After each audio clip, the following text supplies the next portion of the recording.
My sister's engagement night should have been wine and congratulations. Instead, her future mother-in-law handed me a humiliating contract to sign so I would know my place. I signed it immediately.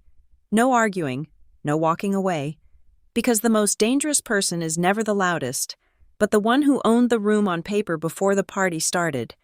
Listen closely, because this flip exposes an empire rotting from the inside. My name is Stella Watson, and tonight was supposed to be about my little sister. The Marlowe Glass House at West Haven Point is the kind of venue that demands you lower your voice the moment you walk in. Floor-to-ceiling glass panes wrapped around an indoor botanical garden, illuminated by thousands of fairy lights that reflected off the crystal champagne flutes.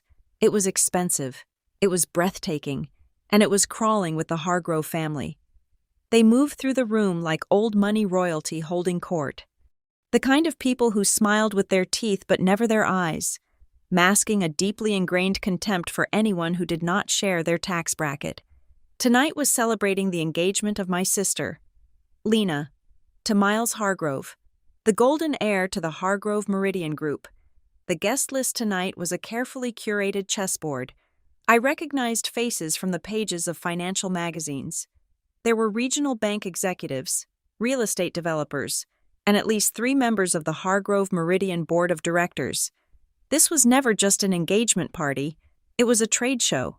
And my sister was the marquee display showing the world that the Hargrove dynasty was stable, expanding, and ready for the future. I stood near the edge of the exotic orchids, holding a glass of sparkling water. I wore a simple, unbranded navy slip dress, perfectly content blending into the shadows while Lena glowed in the center of the room in custom white silk. I was fine being the background character. That was, until Vivian Hargrove decided the background was still too close to her spotlight. Vivian, Miles's mother, approached me with the grace of a predatory bird. Her smile was sharp, her posture rigid, and she was flanked by 2 women who looked like they were entirely funded by their husbands' offshore accounts. The ambient chatter around us naturally dipped as Vivian closed the distance. Power commands silence, and in West Haven Point, Vivian was the undisputed power. "Stella, darling," Vivian said, her voice carrying just enough volume to ensure the surrounding guests could hear every single syllable. "I am so glad you could make it. We were not entirely sure you would find the time.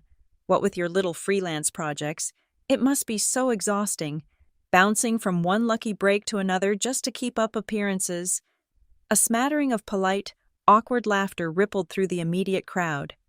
People shifted their weight, suddenly very interested in the rims of their glasses. A few turned their heads to avoid eye contact altogether. No one intervened. You do not interrupt a predator when it is playing with its food, especially not when that predator signs your company's commercial lease. I did not flinch. I let her words hang in the air, letting the silence stretch just a fraction of a second too long to make her allies uncomfortable. "I always make time for family. Vivian," I said evenly. Vivian's eyes hardened, though her painted smile remained firmly in place. She motioned to an assistant hovering discreetly behind her left shoulder. The young man stepped forward and handed Vivian a leather-bound folio. She opened it and withdrew a single sheet of crisp, heavy stock paper, holding it out to me along with a silver fountain pen. "Since you are family, or soon to be, we want to ensure tonight goes smoothly," Vivian purred, her tone dripping with mock affection. "We have a certain standard to maintain. The Hargrove Meridian Group is entertaining vital partners tonight. This is just a standard formality, a mutual understanding, if you will." I looked down at the paper. The document was printed on heavy, cream-colored stock, the kind that costs an absurd amount of money per ream. The heading was bolded and capitalized: Family Reputation and Non-Interference. Acknowledgement. I scanned the paragraphs. It was not a standard formality. It explicitly forbade me from discussing my personal finances, pitching independent ventures, or initiating contact with any guest designated as a Tier 1 associate by the Hargrove Family Trust. It heavily implied that I was a liability who might try to leverage their connections by signing. I was agreeing to not cause any adverse influence on their business relations during the event. It was a gag order wrapped in an insult, presented as a condition for my continued presence at my own sister's party. Across the room, Lena caught the sudden shift in the atmosphere. Her eyes darted from my face to the paper in Vivian's hand. The color instantly drained from her cheeks. Since our mother passed away almost 20 years ago, it had always been just the two of us against the world. I had spent my entire adult life shielding Lena. Seeing her standing there, realizing what was happening, ignited a cold, hard focus in my chest. Lena took a step forward, her jaw setting in that stubborn way I had known since we were children. She was ready to blow up her own engagement party right then and there to defend me, but Miles caught her arm, his fingers wrapped around her wrist, not tight enough to leave a mark, but firm enough to stop her dead in her tracks. I watched his lips move. "Let us not make a scene right now," Miles murmured to her. His tone was light, dismissive, as if my public humiliation was merely an inconvenient spill on the marble floor. Lena froze, looking up at him with a mix of shock and betrayal. I looked back at Vivian. She was waiting for the explosion.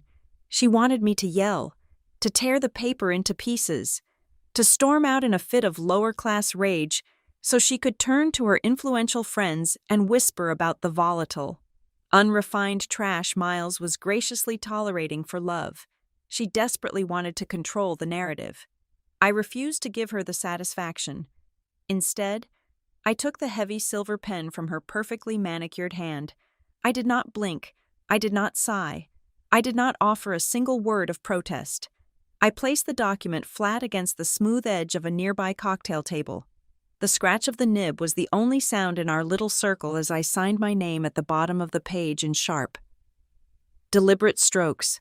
I stood back up, capped the pen, and placed it gently in the exact center of the paper. "There," I said, my voice completely devoid of emotion. Locking eyes with her, "You have my word. I will not interfere with any of your business tonight." Vivian looked momentarily thrown by my absolute compliance. She had braced for a fight, not a surrender, but her arrogance quickly smoothed over her brief surprise. She smiled a genuine, triumphant smile. Fully believing she had just put the stray dog back in its cage, she had won. She had asserted dominance on her home turf. She picked up the paper, handed it to her assistant without breaking eye contact with me, and gave me a curt, dismissive nod. "Enjoy the champagne, Stella," she said, turning on her heel to glide back into her sea of sycophants, leaving me alone by the orchids. I watched her walk away, my pulse as steady as a metronome. She thought she had stripped me of my power by forcing me to sign my name on her ridiculous piece of paper. What Vivian Hargrove did not know was that my signature was already on far more important documents concerning her family's wealth. I slipped away under the guise of powdering my nose. The smile I gave the nearest hovering waiter was polite, dismissing any concern. I did not head to the powder room. Instead, I navigated the perimeter of the ballroom, slipping through a heavy velvet drape that concealed the service and administrative wing of the venue. The glass-walled corridor behind the main stage was instantly quieter. The thumping bass of the jazz band muffled into a dull, rhythmic vibration against the soles of my shoes. A catering binder lay abandoned on a prep table near the lighting console. I flipped it open to the master seating chart. My eyes scanned the names, mapping the room I had just left. It took me less than 30 seconds to confirm my suspicion. The arrangement was too deliberate. The heads of commercial lending from 3 major regional banks were seated at tables flanking the Hargrove patriarch. 2 independent board members of the Hargrove Meridian Group were positioned near the main bar, subtly boxed in by the executive vice presidents. This was never an engagement party. It was a dog and pony show, a desperate, glittering roadshow designed to project financial stability to the exact people who held the keys to the company's survival. They were trying to secure their debt refinancing under the guise of a family celebration. I pulled my encrypted phone from my evening bag. I bypassed the standard contacts and dialed a direct, unlisted line. Adrienne Pike answered on the second ring. She did not say hello. She never did. Status? Adrian's voice came through, sharp and clear. They took the bait, I said, leaning my shoulder against the cool glass of the corridor. The board members are here. The lenders are here. It is a full house. Understood, Adrian replied, the sound of rapid typing echoing faintly in the background. Your orders? Execute Lantern Protocol, I commanded. There was a split-second pause on the line. The Lantern Protocol was not a generic contingency plan. It was an apocalyptic financial mechanism we had spent the last 8 months quietly building in the dark. It was not driven by spite or emotion. It was a purely mathematical, strictly legal sequence of triggers designed to choke a corporate entity's operational oxygen. Initiating Lantern, Adrienne confirmed, her tone shifting into pure operational mode. I am sending the electronic injunction to their primary lenders to officially halt the upcoming debt rollover. We are citing material non-disclosure. The covenant breach warnings are being drafted and will hit the inboxes of the executive suite within the hour. Make sure the insurance carriers get their notice simultaneously, I added. Lock down the pending confirmation certificate for their directors' and officers' liability coverage. Once the board realizes their personal assets are no longer shielded by corporate insurance in the event of a fraud investigation, they will turn on the family like starved wolves. The liability freeze is in the queue, Adrian said. What about the venue? I need a complete digital net, I instructed. Have the digital forensics team immediately send a preservation order to the facility management. I want every second of camera footage and every audio file secured from their servers. Focus on the main stage, the VIP holding suite, and the East Botanical Wing. I want a watertight, time-stamped audit trail of everything that happens tonight. Nobody claims they did not know. Nobody claims their words were taken out of context. I watched a lighting technician adjust a spotlight rig a few yards away, completely oblivious to the fact that the corporate structure of the people paying his invoice was currently being dismantled wire by wire. Adrian, listen to me carefully, I said, lowering my voice but sharpening the edge. Keep the collateral damage at absolute zero. No vendor accounts are to be frozen, no catering staff, valet drivers, or floral teams miss a paycheck. No innocent guests get caught in the crossfire. This is a surgical strike. Every move must be strictly legal, precise, and targeted exclusively at the executive management and the complicit board members. We do not do sloppy. Stella, you know that, Adrian replied. The escrow accounts for the working-class vendors were fully funded and isolated by our team yesterday. They will be paid regardless of what happens to the holding company tonight. A wave of cold satisfaction washed over me. What is the status of the voting rights conversion packet? I asked. Fully assembled and legally binding, Adrian confirmed. The debt-to-equity conversion clauses you acquired over the past 2 years are armed. We are holding the final submission.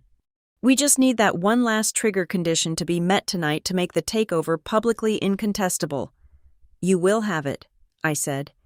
Keep the line open on your end. Wait for my signal. I ended the call and slipped the phone back into my bag. I turned to the full-length mirror mounted on the back of the service door. My reflection stared back at me. No tears, no flushed cheeks, not a single hair out of place. The enemy thought they had humiliated a helpless, eccentric outsider. They had no idea they had just handed a loaded weapon to the majority debt holder of their entire existence. I pushed the velvet drape aside and stepped back into the glittering ballroom. The jazz music swelled around me. The clinking of crystal and the hum of forced, affluent laughter filled the air. I walked back toward the crowd, my posture perfectly aligned, a polite smile resting effortlessly on my lips. I did not return as a woman who had just been ambushed. I returned as a commander who had just altered the topography of the battlefield, waiting for the opposition to take their final, fatal step into the minefield. I took a fresh glass of sparkling water from a passing silver tray, letting the cold condensation chill my fingertips. The physical sensation grounded me. I took a slow sip, letting my gaze drift across the sprawling, chandelier-lit room until I found Lena. She was standing by the towering, tiered cake, laughing at a joke made by one of the regional banking executives. She looked radiant, wrapped in designer silk and the illusion of a perfect future. Looking at her smile, my mind pulled me far away from the velvet ropes and the forced, polite chatter of West Haven Point. It pulled me back to where we began. We grew up in Ridgefield Harbor. It was a coastal town built on cracked concrete, salt air, and the exhausted sighs of people who worked triple shifts just to keep the heat on during the winter. It was a universe away from the old money prestige of the Hargrove family. When our mother passed away from illness, I was just 17 years old, and Lena was barely 10. I stopped being just a sister on that rainy Tuesday. I became the shield. I became the sole provider, the parent, the guardian of her innocence. I made sure her homework was finished, her scraped knees were bandaged, and the terrifying reality of our empty bank account never touched her bright, hopeful spirit. I swore I would build a wall between her and the harshness of the world.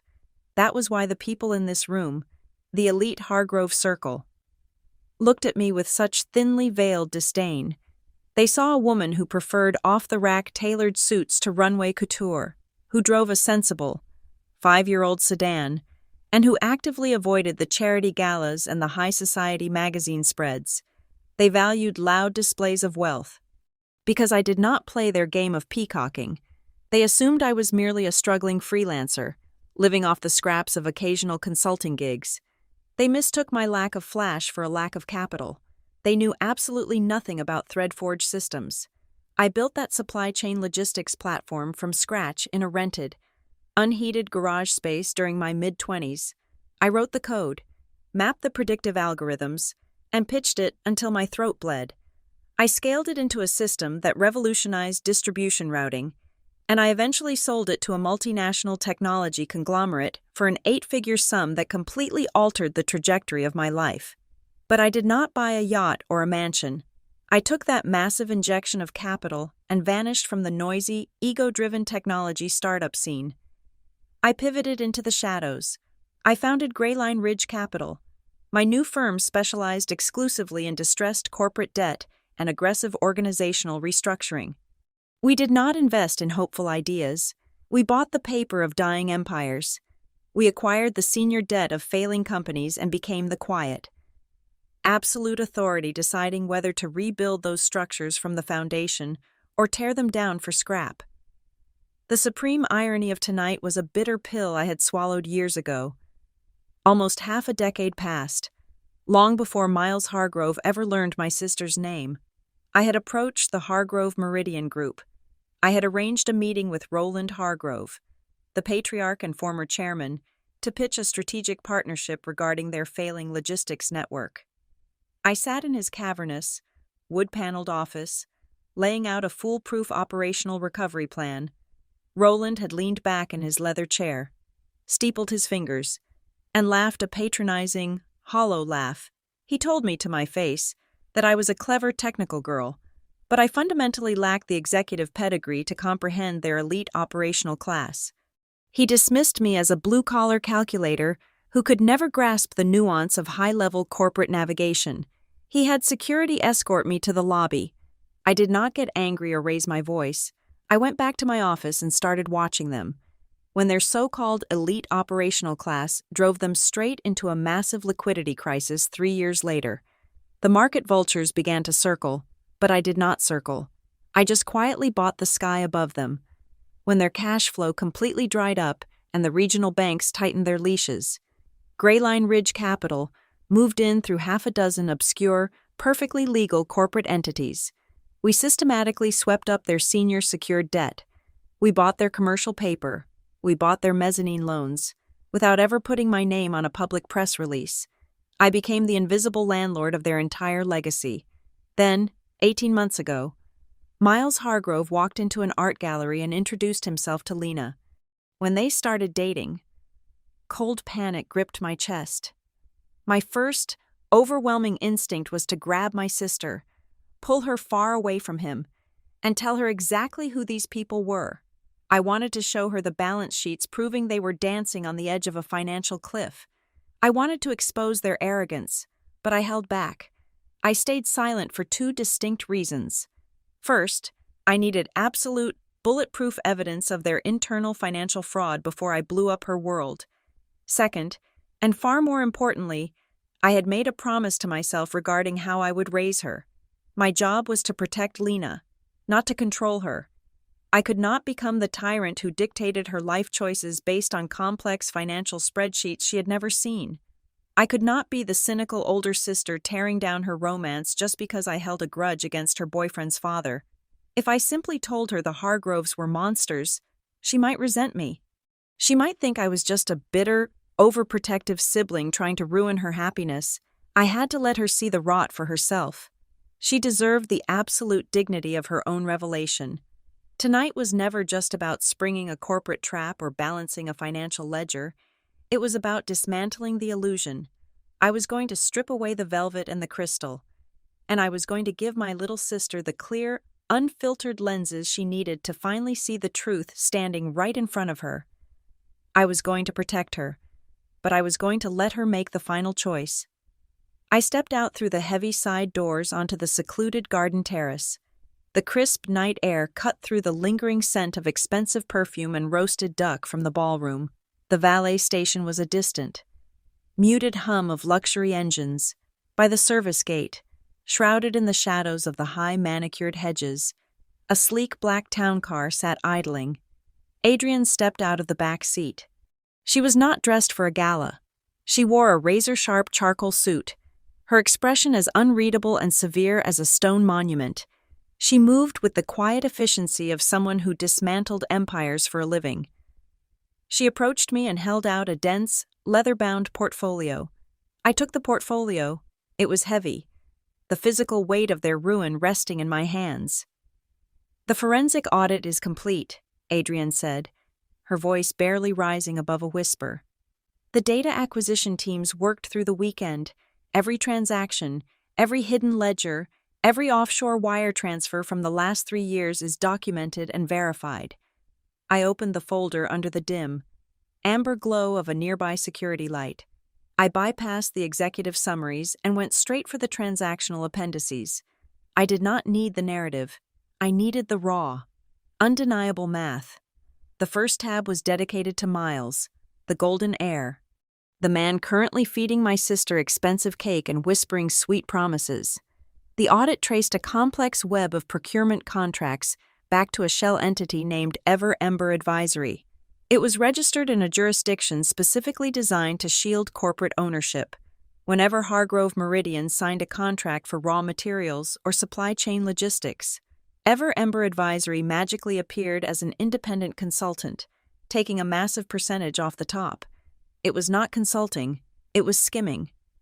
Over the past 24 months, Miles had siphoned hundreds of thousands of dollars directly out of the corporate operating budget, funneling the cash into his private brokerage accounts.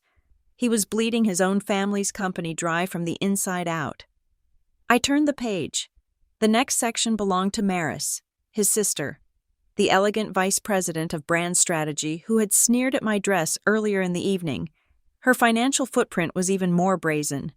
The documents revealed she had been pumping millions of dollars from the corporate marketing budget into long-term contracts with a network of social media influencers. The forensic team had dug into the IP addresses and registration data of those influencer accounts. They were ghosts. They were entirely fabricated profiles managed by a third-party digital agency that Maris secretly owned through a proxy. She was authorizing massive corporate payments for fake marketing engagement, washing the funds through the phantom agency, and looping the clean money directly back into her personal offshore trusts. I flipped to the third tab. Vivian, the proud matriarch who had just handed me a pen and tried to force me into submission. Her file was perhaps the most pathetic reflection of their crumbling facade. She served as the chairperson of the Hargrove Corporate Charitable Foundation. According to the matched tax filings and internal receipts Adrian had unearthed, the foundation was rapidly hemorrhaging capital to fund Vivian's lavish personal lifestyle. She categorized luxury event catering, long-term rentals of high-end diamond jewelry, and exorbitant international social trips as donor cultivation expenses. She was using a tax-exempt philanthropic charity as her own personal checking account to maintain the fading illusion of infinite generational wealth. But the final tab held the kill shot. It belonged to Roland, the patriarch and former chairman. The financial covenants tied to their massive senior debt required the company to maintain a very specific cash reserve ratio to protect the lenders. The internal, unaltered ledgers proved beyond a shadow of a doubt that they had severely breached that covenant 4 months ago. Roland had deliberately suppressed this information. He had ordered the internal accounting team to falsify the quarterly preliminary reports, keeping the banking syndicate completely in the dark. If the lenders discovered the true cash position, they would declare a default and call the loans immediately. I looked up from the pages. The cold air stung my cheeks, but my mind was burning with absolute clarity. The puzzle pieces violently snapped together, forming a horrifying picture of tonight's event. Miles had proposed to my sister barely 2 months ago. They had accelerated the timeline for this engagement party at a breakneck, almost frantic pace. It was not driven by a whirlwind, passionate romance. Early next week, the syndicate of lenders was scheduled to hold a critical vote on whether to refinance the company's crippling debt. Roland and Miles desperately needed a massive show of strength. They needed to parade a stable, growing, and well-connected family unit in front of the banking executives and the independent board members gathered in that ballroom tonight. My sister was not a bride to them. She was a public relations prop. She was a human shield deployed to secure a loan extension. The weight of the paper Vivian had forced me to sign suddenly made perfect, terrifying sense. It was not just petty aristocratic bullying, it was a calculated tactical maneuver. Vivian knew the independent board members and the lead lenders were mingling in that room. She knew I worked in financial restructuring, even if she arrogantly underestimated the scale of my firm. The non-interference acknowledgement was a crude, desperate legal muzzle. She was terrified I might accidentally mention something about their liquidity issues or operational inefficiencies to a board member by the open bar. She was trying to plug the holes of a sinking ship with a single sheet of paper. I closed the portfolio. The leather felt cool and solid against my palms. A dark, potent energy coiled in my chest. I could walk back into that glittering room right now, grab the microphone from the jazz singer, and scream the truth. I could throw these financial printouts in Miles's face and drag my sister out of that glass house by her wrist, but I would not do that. Hysteria is easily dismissed by people with power. Hysteria can be spun by their expensive publicists as jealousy, bitterness, or mental instability. I would not give the Hargrove family the luxury of dismissing me as a crazy, resentful relative who ruined a beautiful party. I would not raise my voice a single decibel. I would let their own ledgers, their own timestamps, and their own forged signatures do the screaming for me. I would lay the evidence out so surgically, so undeniably, that the board members and lenders sitting at those tables would execute the family themselves. I handed the heavy portfolio back to Adrienne, keeping only a slim manila envelope containing the certified summary sheets and the proxy conversion codes. "Stand by," I told Adrienne, my voice steady and hollowed out of all hesitation. "The trap is fully set. I am going back inside." I walked back into the suffocating warmth of the Marlowe glasshouse, my eyes immediately seeking out my sister through the sea of moving bodies. From a distance, Lena looked like the perfect, untroubled aristocrat, nodding gracefully at a terrifyingly thin woman dripping in leased diamonds. But I knew Lena better than I knew my own heartbeat. I saw the rigid, unnatural tension in her shoulders. I saw the way her smile stopped right at her cheeks, never reaching the warmth of her eyes. Lena was never naive. She was brilliant, fiercely loyal, and fiercely independent. But over the last 6 months, the Hargrove machine had systematically and deliberately isolated her. They did not try to break her all at once. They chipped away at her reality, piece by piece, under the heavy glittering guise of high society etiquette and familial expectation. Vivian was the master architect of this psychological prison. In front of the cameras and the wealthy guests, Vivian played the doting, affectionate future mother-in-law. But behind closed doors, in the quiet, brutal spaces where no one else was watching. She was a dictator. Just yesterday, I had watched from the hallway as Vivian instructed Lena on the exact angle she should tilt her chin when laughing, insisting her natural joy was simply too unrefined for their social stratum. Vivian corrected her posture, her vocabulary, and her wardrobe. Even earlier this evening, right before the guests arrived, Vivian had pulled Lena aside, delivering a sickly sweet command wrapped in absolute poison.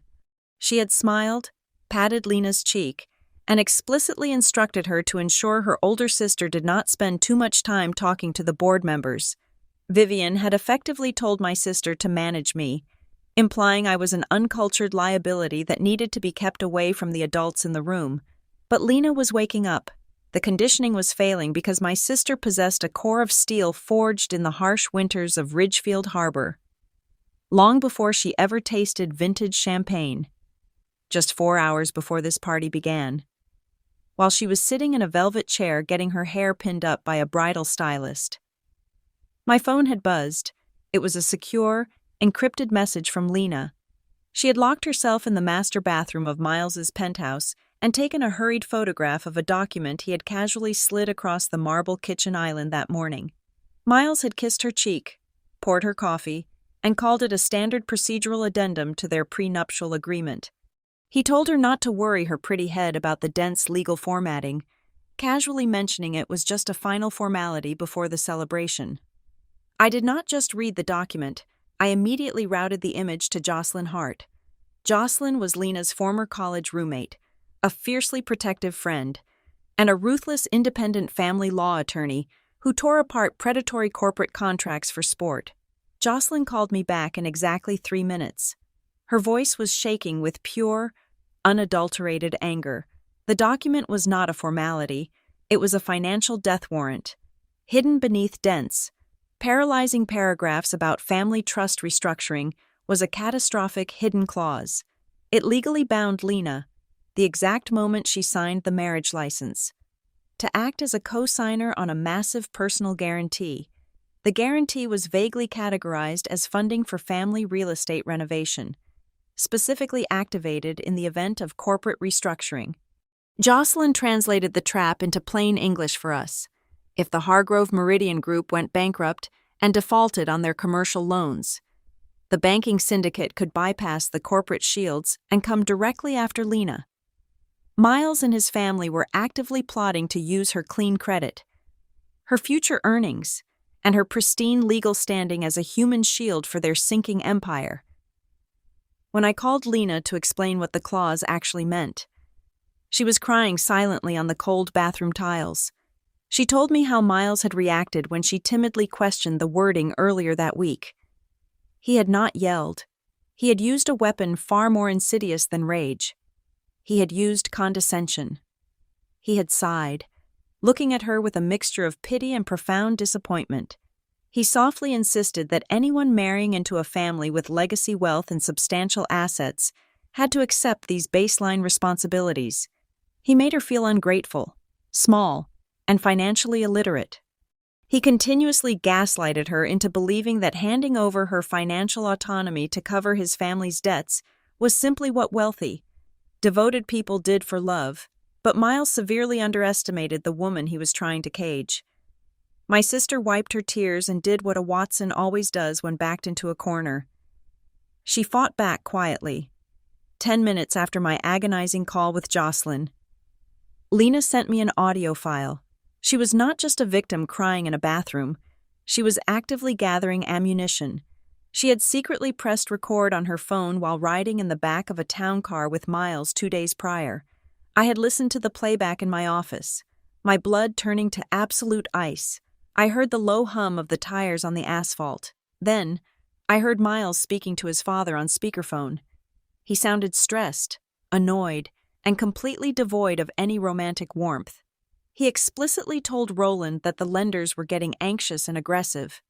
Then, my future brother-in-law actually said out loud that securing the Watson family image of wholesome, unproblematic stability was the only thing keeping the regional bank executives from pulling out of the refinancing deal. He did not talk about my sister like a bride. He talked about her like a public relations asset needed to secure a loan. I had the audio. I had the prenuptial addendum. I had the financial forensics confirming their impending ruin. I could have marched into the bridal suite before the party, played the recording, and stopped the entire event right there in private. But I chose silence. I made the hardest, most painful decision of my life as an older sister. If I rescued Lena behind closed doors, Miles would find a way to spin it. He was a master manipulator. He would show up at her apartment the next day with expensive flowers, crying, blaming his domineering father, swearing he was forced into the legal language by the company lawyers. He would use her deep capacity for empathy against her. Vivian would undoubtedly spread vicious society rumors that the jealous, bitter older sister had maliciously sabotaged the wedding out of spite. If I pulled the plug in private, Lena would always wonder, in the darkest corners of her mind, if she had thrown away the love of her life because I was simply too cynical to believe in him. I could not let that happen. I could not leave a single shadow of a doubt in her mind. Lena needed a completely clean break. She needed to witness their absolute moral bankruptcy under the harsh, unforgiving glare of the public spotlight. She needed to see the masks slip from their faces when they realized they had completely lost control of the narrative. I was setting the stage, locking the doors, and cutting the power lines, but I was not going to be the one to pull the final trigger. I was going to hand the undisputed truth to my sister, and I was going to let her execute the final blow herself. The crystal chandeliers dimmed exactly at 9 o'clock. The jazz band transitioned from a lively swing number into a soft instrumental ballad, signaling the beginning of the formal toasts. I took my seat at table 14, perfectly positioned near the center of the room, but safely outside the Hargrove family's immediate orbit. I folded my hands over my silk clutch. The room was beautiful, warm, and utterly oblivious to the digital massacre that was silently unfolding in the pockets of its most powerful guests. Across the room, standing near the towering floral archway, the general counsel for the Hargrove Meridian Group pulled his phone from his tuxedo pocket. I watched his thumb swipe across the screen. I did not need to see the display to know what he was reading. Adrian had just delivered the first strike. It was an urgent, flagged email from the lead syndicate bank. The message bluntly stated that the massive debt rollover, scheduled for final approval in less than 48 hours, was officially suspended. The cited reason was a catastrophic failure to disclose material financial liabilities. The lawyer's face lost all its color. He aggressively loosened his bow tie, looking suddenly as though he could not pull enough oxygen into his lungs, 10 yards away, hovering by a sculpted ice swan. The internal chief financial officer felt his smartwatch vibrate against his wrist. He glanced down, clearly expecting a text from his wife or a mundane calendar reminder. Instead, he saw a critical system alert from their primary institutional holding bank, the massive escrow account, the very lifeblood meant to facilitate the transaction early next week, was frozen solid. The digital notification demanded an immediate, in-person re-verification of all executive certification signatures due to flagged irregularities. He tapped the screen frantically, but the lock icon remained. He looked up, his eyes wide and terrified. Scanning the crowd for Roland, the panic was contagious, spreading through the executive ranks like an invisible virus.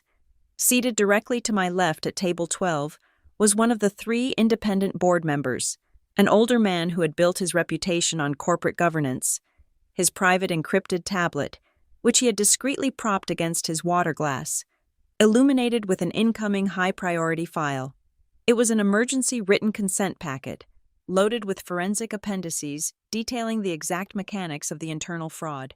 I watched his eyes dart back and forth as he scanned the summary page. His jaw tightened. He immediately reached for his phone to call his personal attorney. Almost simultaneously, the corporate insurance carrier dropped the heaviest anvil of the night. A formal reservation of rights letter hit the encrypted inboxes of every single individual seated on the Hargrove board. It was a terrifying legal mechanism. It explicitly warned them that if the allegations of deliberate financial manipulation were substantiated, their directors' and officers' liability coverage would be retroactively voided. They were suddenly staring down the barrel of 100% personal financial ruin. The invisible shield protecting their private mansions and retirement funds had just evaporated. By the main bar, Maris Hargrove was aggressively tapping her screen. Her face, usually a mask of bored superiority, was contorted in sheer panic.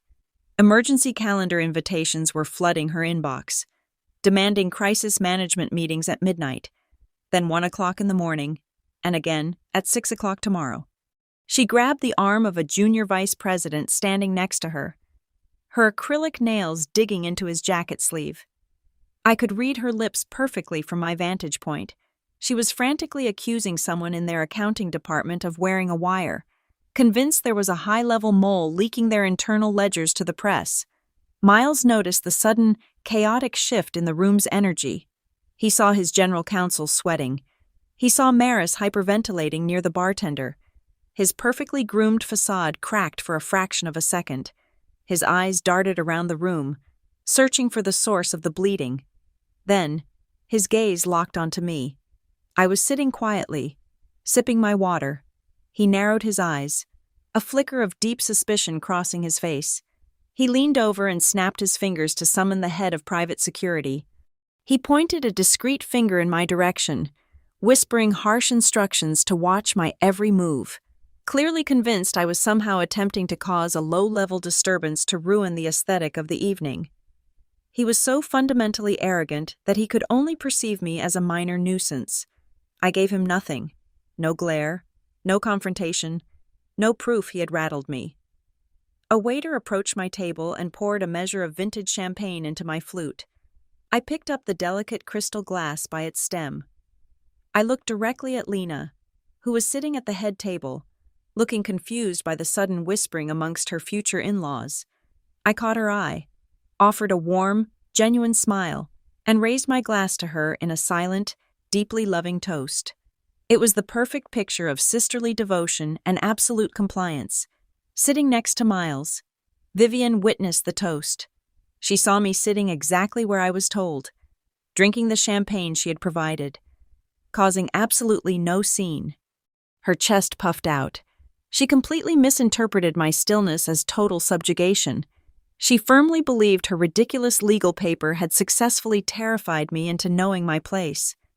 She thought she had broken my spirit in the hallway, because Vivian only understood power in the form of loud, crushing dominance. She assumed my silence was a white flag. Emboldened by her perceived victory, she decided that a private surrender was simply not enough. She wanted to mount my dignity on the wall for all her wealthy friends to see. She leaned over to Roland, whispered something in his ear, and then stood up, smoothing the front of her expensive gown. She signaled the bandleader to cut the music entirely and began walking purposefully toward the main stage. Grabbing the microphone from its silver stand, she was going to go for the kill right there under the spotlights, completely unaware that she was stepping barefoot onto a floor wired with high explosives. Vivian's heels clicked against the polished oak of the main stage, the sound sharp and demanding. She tapped the microphone grill twice. A high-pitched squeal echoed through the glass house, effectively silencing the remaining murmur of the crowd. Every eye turned toward the matriarch. She stood bathed in a warm amber spotlight, radiating the practiced elegance of a woman who had spent 5 decades perfecting the art of the public execution. "Ladies and gentlemen, esteemed guests, and cherished partners," Vivian began, her voice dripping with artificial honey. "Tonight is about family. It is about expanding our circle and welcoming new blood into the Hargrove legacy. And speaking of new blood, I believe it is only fitting that we hear from the bride's side of the aisle." She turned her gaze directly to my table. A terrifyingly bright smile stretched across her face, though her eyes remained entirely cold. "Stella, darling, come up here," Vivian cooed into the microphone, extending a diamond-clad hand toward me. "Lena's older sister simply must share a few words. Perhaps you can enlighten all of us about your inspiring journey as a freelance consultant. We all love a good bootstrap story, do we not?" A wave of polite, synchronized laughter washed over the room. It was the kind of laughter wealthy people deploy when they are not entirely sure what the joke is. But they know someone poorer is the punchline. I stood up slowly. I smoothed the skirt of my navy slip dress and walked toward the stage. I did not rush. I took the carpeted steps one at a time, feeling the heavy, expectant stares of over 200 guests pressing against my back. When I reached the center of the stage, I glanced to my right. Miles was standing uncomfortably close to Lena. His hand was clamped firmly around her left elbow. His knuckles were slightly white. He was smiling for the cameras, but the grip was a physical command for my sister to remain entirely motionless. Lena looked at me, her eyes wide with a silent plea, completely unsure of what Vivian was about to do. Vivian stepped closer, holding the microphone securely in her grip, refusing to hand it over just yet. She wanted to dictate the terms of my speech before I could utter a single syllable. "Stella, we know how incredibly difficult it has been for you, managing odd jobs here and there, trying to make ends meet all these years," Vivian said, her voice amplified for the entire venue to hear. "I imagine it must be an overwhelming relief to know your little sister is finally secure. Why do you not take a moment to thank Roland and the rest of the Hargrove family for opening up such a magnificent, stable future for Lena? We would love to hear your gratitude." She was trying to force me to bow before her court. She wanted me to publicly admit that my family was a charity case they had graciously adopted.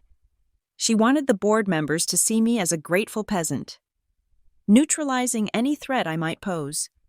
Vivian finally offered the microphone, stepping back with a smug, victorious tilt of her chin.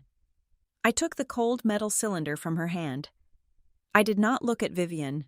She was the architect of the social trap, but she was not the one holding the financial detonator. I looked past her, past Miles, and locked my eyes squarely on Roland Hargrove, who was seated at the main executive table directly in front of the stage. The silence in the room stretched thin, brittle like ice about to crack. I raised the microphone to my lips. I did not yell. I did not sound angry. I spoke with the flat, clinical precision of an auditor reading a balance sheet. "Roland, I just have one brief question," I said, my voice echoing clearly off the glass walls. "Was your last audit committee minutes signed before or after the covenant breach?" The words were entirely foreign to 99% of the people in the room. To the socialites and the distant relatives, I might as well have been speaking a dead language. They just stared, confused by the lack of gratitude and the sudden pivot to corporate jargon. But to the men and women who controlled the Capitol, those 14 words were a nuclear detonation. At table 12, the independent board member who had just received the digital injunction violently dropped his water glass. It shattered against the table, water pooling over the silk tablecloth. But he did not even look down. He was staring at Roland with pure, unadulterated horror. Across the room, the lead underwriter for the regional bank choked on a piece of duck, his face turning an alarming shade of purple as the implication of my question slammed into his chest. They all knew exactly what a covenant breach meant. They knew that concealing it was federal fraud, and they instantly realized that the woman in the plain navy dress standing on the stage was not a freelance consultant. She was an apex predator who somehow held the exact coordinates of their hidden liabilities. Roland's jaw unhinged, the color drained from his face so fast he looked as though he might collapse into his roasted vegetables. He scrambled to his feet, nearly knocking over his heavy dining chair. He waved his arms frantically at the bandleader positioned in the far corner of the room. "Music!" Roland barked, his voice cracking with sudden, raw panic. "Play something upbeat! Now!" The jazz band, completely bewildered, fumbled with their instruments. The drummer hit a snare. The brass section blared an awkward, chaotic chord, and a horribly disjointed swing tune began to play. It was too loud. It was jarring. The sophisticated, celebratory atmosphere of the Marlowe Glasshouse instantly vanished, replaced by a suffocating, vibrating sense of impending doom. The guests began to murmur, shifting uncomfortably in their seats, sensing the invisible blood in the water. Vivian stared at me. her smug smile completely obliterated, replaced by a slack-jawed mask of total confusion. She did not understand the terminology, but she understood the sheer terror radiating from her husband. Just as the band tried to find their rhythm, the heavy mahogany double doors on the east side of the ballroom swung open. Two more independent members of the Hargrove Meridian Board marched into the venue. They were not wearing tuxedos. They were wearing dark business suits, their expressions grim and resolute. Flanking them was a man carrying a thick leather messenger bag. He was a professional process server. In his right hand, he held a stack of thick, sealed manila envelopes, prominently stamped with red legal injunction warnings. The physical manifestation of the Lantern Protocol had officially arrived at the party. I watched them fan out, moving purposefully toward the executive tables. I turned back to Vivian. She looked terrified. I gently placed the microphone back into her trembling hand. "I will save the rest of my speech for later," I said casually, making sure to project my voice just enough so Miles and Lena could hear me over the chaotic music. "I think it is best if I wait until after the engagement video is shown, just so everyone in the room has the complete context." I did not wait for a response. I turned my back on the Hargrove dynasty and calmly walked down the stage steps, leaving them to face the men in the dark suits. Roland intercepted the men in dark suits with a frantic, aggressive wave of his hand, signaling his private security team to stall the process servers at the edge of the executive tables. He could not stop the legal injunctions, but he believed he could drown them out. He lunged for the microphone I had just left on the stage, his face slick with a cold, desperate sweat. "Ladies and gentlemen," Roland bellowed, his voice straining to project over the chaotic jazz music. He furiously signaled the band leader to cut the music entirely. The room plunged into a sudden, suffocating silence. "Please, return to your seats. There is a minor administrative mix-up that my legal team is handling right now, but we have far more important things to focus on. We are not just celebrating a union of two beautiful families tonight. We are celebrating the undisputed future of the Hargrove Meridian Group." He forced a booming laugh that sounded exactly like cracking dry wood. He was performing for the lenders, desperately trying to project strength while the floor collapsed beneath his feet. "Tonight, I am thrilled to prematurely announce our massive strategic expansion into the Western Logistics Corridor," Roland declared, gesturing grandly with his free hand. "A multi-million-dollar venture that will secure our legacy for decades to come, and leading this incredible charge, the new face of our executive board, my son, Miles Hargrove." Miles did not miss a beat. He knew exactly what his father was doing. It was a calculated, desperate attempt to bulldoze over the impending disaster with a picture-perfect public relations moment. Miles grabbed Lena by the hands, pulling her gently but firmly to the dead center of the stage. The overhead spotlight shifted, bathing them in a blinding white glow. He reached into his tailored tuxedo jacket and produced a sleek velvet box. He dropped to one knee. A collective gasp rippled through the crowd. A few people clapped hesitantly. The cameras from the hired media team flashed rapidly, capturing the golden heir bowing before his bride. Miles was trying to trap her in a social vice. He was weaponizing the expectations of over 200 wealthy guests, hoping to force an immediate public acceptance before the horrific corporate reality could spread through the room. "Lena Watson," Miles projected, his voice smooth and dripping with rehearsed, artificial emotion. "You are the center of my world. Will you do me the absolute honor of becoming my wife?" Lena did not gasp. She did not cover her mouth in shock or well up with tears of joy. She stood perfectly still, looking down at the brilliant diamond glittering uselessly in the open box. Her expression was completely unreadable.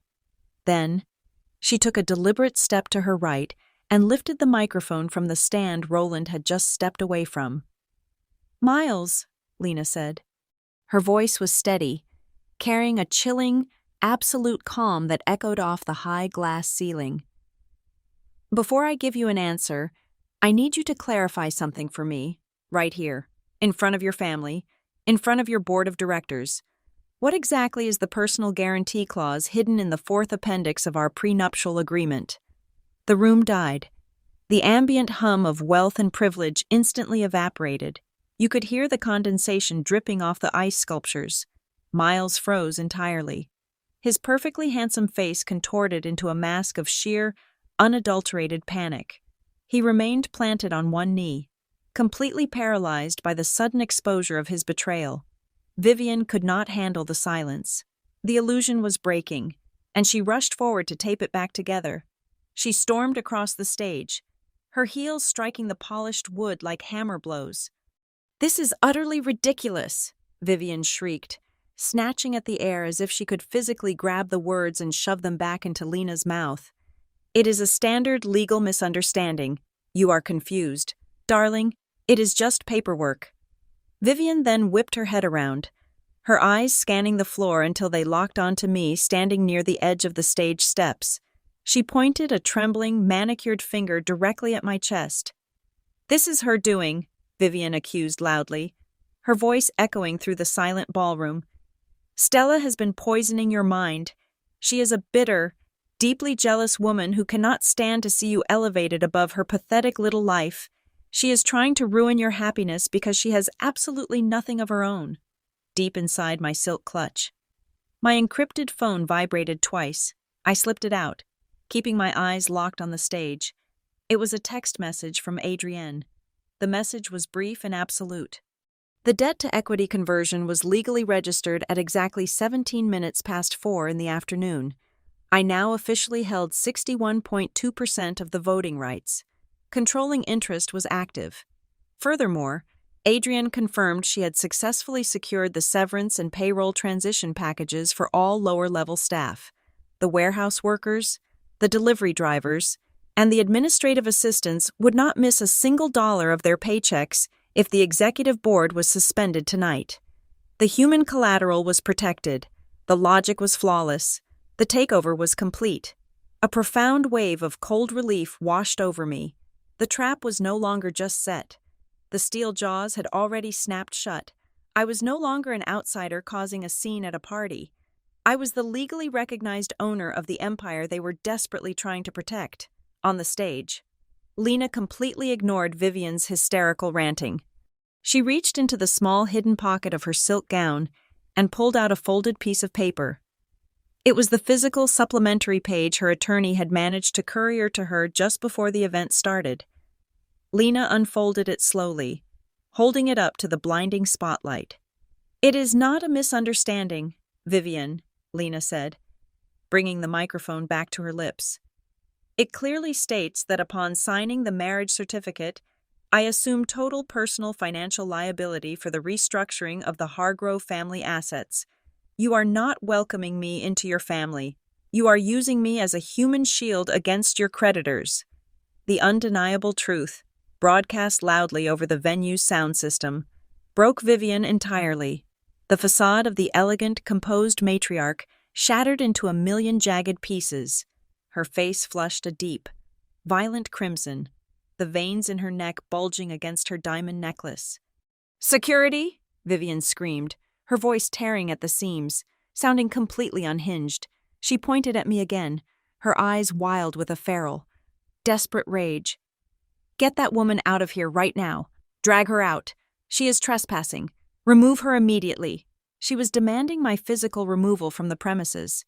Completely unaware that she had just pushed the drama to the exact, explosive climax I had been waiting for all night, Vivian thought she was throwing a peasant out of her castle. She did not realize she was screaming at the queen. Vivian's shrill command for my removal vibrated against the glass walls of the botanical room. The head of private security, a massive, broad-shouldered man with a coiled earpiece, stepped forward from the shadows of the floral archway. His jaw was set tight. He reached his massive hand out, preparing to grasp my arm and physically drag me from the venue. I held my ground and simply watched him approach, before his fingers could even brush the navy silk of my dress. A hand clamped down hard on his shoulder. It was the older independent board member who had been seated at table 12. He stepped directly between me and the security chief, shoving a crisp, legally binding document against the guard's chest. "Board action is currently in session," the board member stated, his voice a low, dangerous growl that commanded instant obedience. "You will not touch her. By emergency board directive, no one is to impede this speaker or remove her from the premises." The security guard stopped dead in his tracks. He looked from the heavily stamped legal paper to Roland Hargrove, who was frantically waving for him to proceed, and then back to the board member. Recognizing exactly who controlled the corporate accounts that signed his actual paychecks, the guard raised his hands in a gesture of total surrender and took 3 large steps backward, dissolving back into the shadows. I walked past him and ascended the velvet-lined stairs for the second time tonight. The stage felt entirely different now. It was no longer a glittering pedestal designed for their arrogance. It was a brightly lit tribunal. I looked toward the sound and lighting booth elevated at the back of the room. I caught the eye of the lead audiovisual technician. "Cut the slideshow," I instructed, my voice perfectly level, but projecting clearly through the massive room. "Switch the input to the secondary secure drive." The massive digital screen behind the Hargrove family flickered violently. The looping, romantic montage of Miles and Lena walking barefoot on a pristine beach instantly vanished. It was replaced by a stark, blinding white background with heavy black text. It read, "Board notice. Effective immediately." The collective intake of breath from over 200 elite guests sounded like the room being vacuum-sealed. The atmosphere mutated in a single, terrifying heartbeat. This was no longer a high society networking event or an engagement celebration. It was a live corporate execution. Guests hurriedly reached into their tuxedo pockets and designer purses. A sea of glowing rectangles rose into the air as every lender, rival executive, and socialite began recording the spectacle. They smelled blood. From the eastern corridor, Adrienne Pike stepped into the harsh stage light. She had acquired a wireless microphone from the legal process server. She did not introduce herself to the crowd.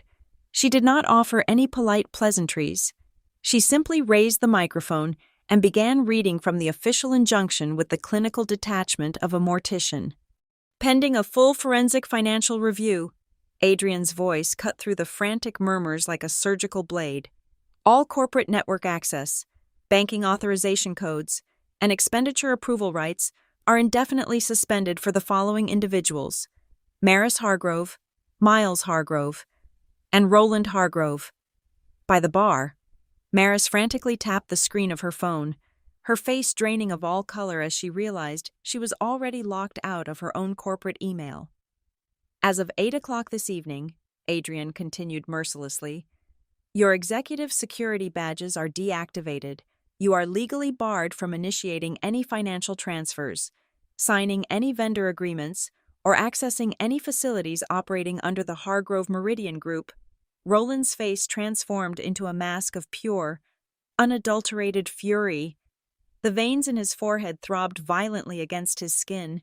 He lunged forward, pointing a shaking, rage-filled finger at Adrienne and then at me. "This is an absolute farce," Roland roared, spit flying from his lips as his carefully constructed aristocratic facade completely crumbled. "The Hargrove family owns this company. We built this empire from the ground up. You cannot walk into my venue, hijack my son's engagement party, and try to steal my legacy." He spun around, glaring at the technician booth with murderous intent. "Cut the microphones. Cut the screens. Turn the sound off right now, or every single one of you is fired." The lead technician did not touch a single slider on his soundboard. He did not even look at Roland. He simply pointed down at the independent board members who were now standing shoulder to shoulder near the front row of tables. The emergency resolution had already temporarily transferred all vendor and operational coordination to the independent board representatives. Roland was aggressively shouting orders at a kingdom he no longer ruled.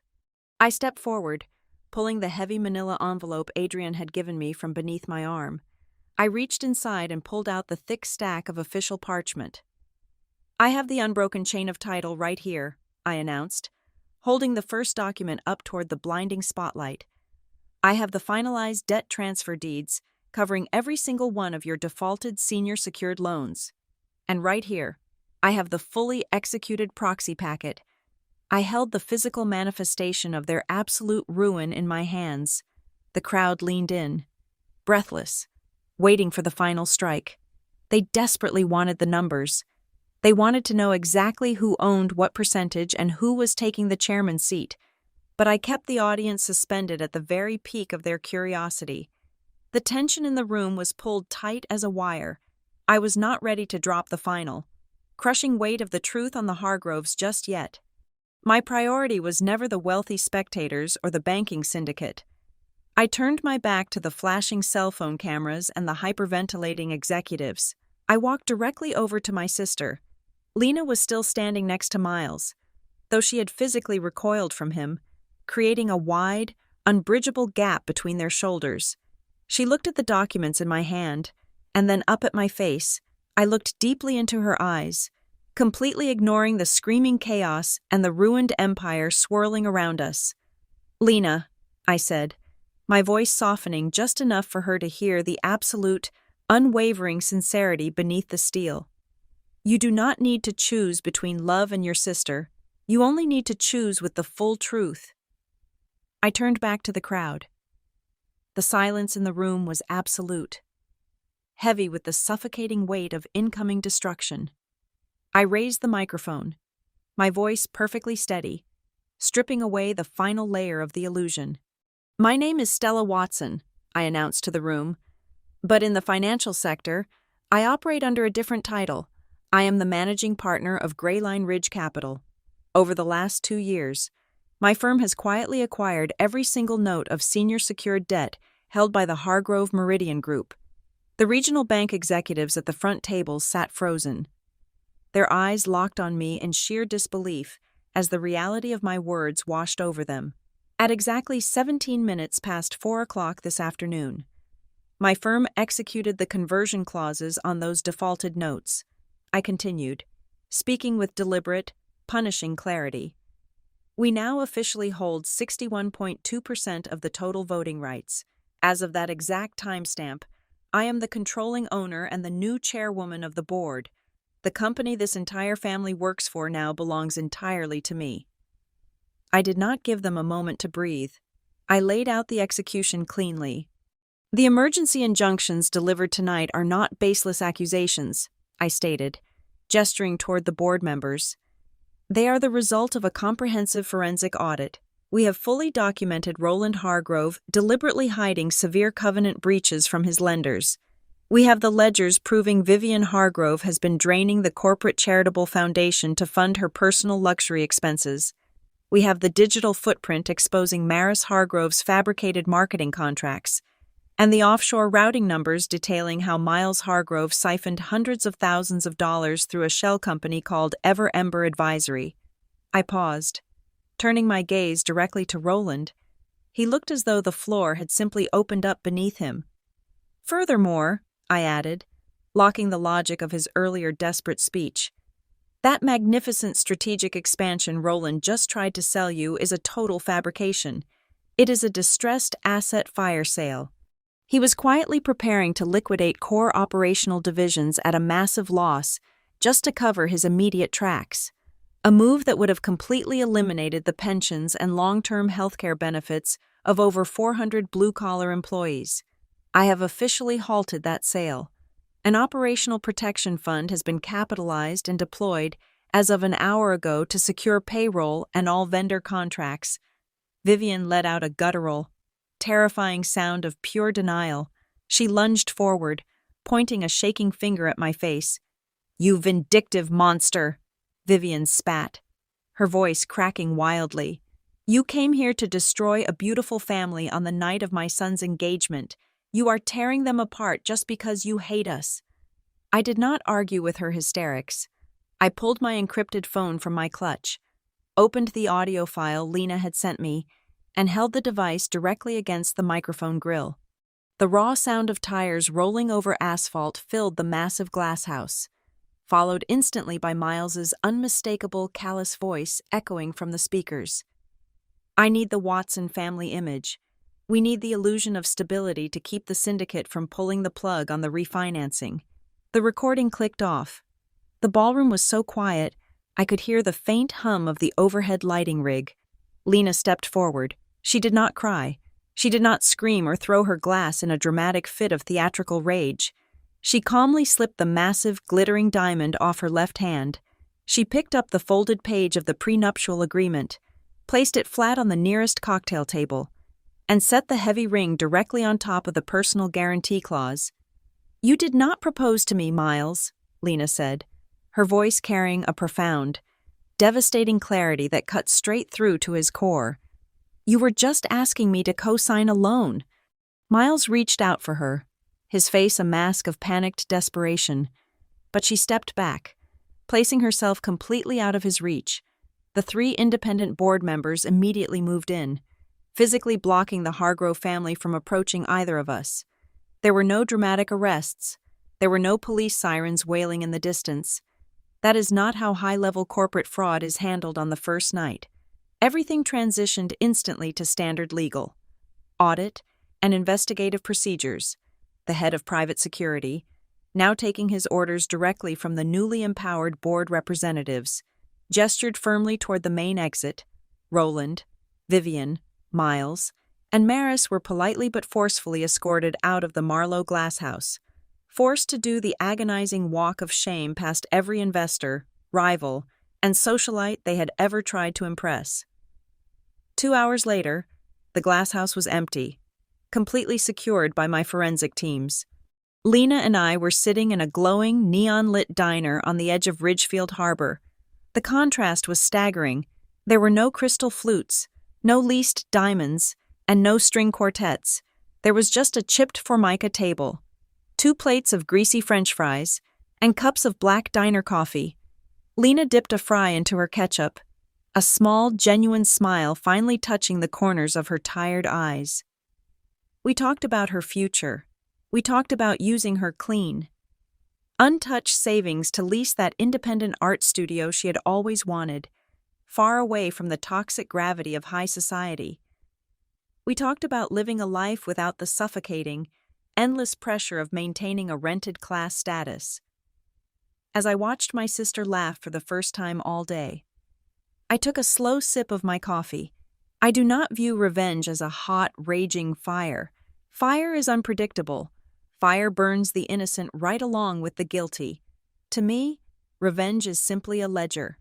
It is about balancing the columns of right and wrong, and tonight, the final invoice was delivered directly to the exact people who needed to pay it.